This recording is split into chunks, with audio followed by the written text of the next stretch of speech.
Oh my gosh, guys. So hear me out, okay? So there's this guy on TikTok that's going around saying that Buddhists, Muslim, and atheists are all correct. Now, remind you that he believes in Jesus, okay? How do you say that atheist is correct, but then you refer to God? And that's what he did. He referred back to God, and then he quotes scriptures about how we should open up ourselves to perspective and other people's perspective because they're not wrong. And I'm like, no, that is, I'm telling you what's wrong because I'm telling you what Jesus says. Jesus says, I'm the only way to the Father. Not no Buddhist, Muslim, or atheist. It don't even to say atheists are correct and then go back to God is just strange itself. Okay, and then he goes on to say that the law was abolished. That it was almost barbaric. The law was in the Old Testament with Moses, the law, right?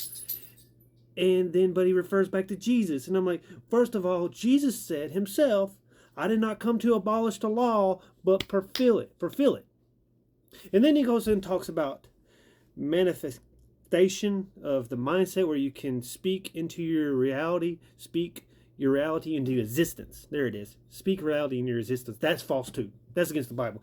And I know that's going to hurt a lot of people because it's new age BS that's going around everything. You are not God. You cannot speak something into existence. You didn't create the heavens, the earth, and everything around you. You can't do that. You can change your mindset, how you think and perceive something, but because your mindset has changed of how you perceive something, doesn't mean the reality around you also changed. That is just the truth. That is new age spirituality BS. Plain and simple. There's only one God, one creator, and what he is.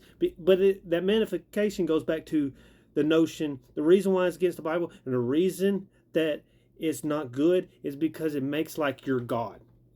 And that thought, that mindset makes you think that you yourself can be like God. And guess, we already know who thought that and got sent out of heaven, who got straight down to hell because he thought he was like God. Do you really want to adapt that same mindset and say, I can speak creation into reality? Because remember, there's only one creator of heaven and earth. Of all things that's around us, there's only one creator. Are you trying to say that you're like the Father? Remember, I'm not saying you can't change your perspective because you absolutely can change your perspective of your situation, but you cannot speak something into reality. You can't do it at all.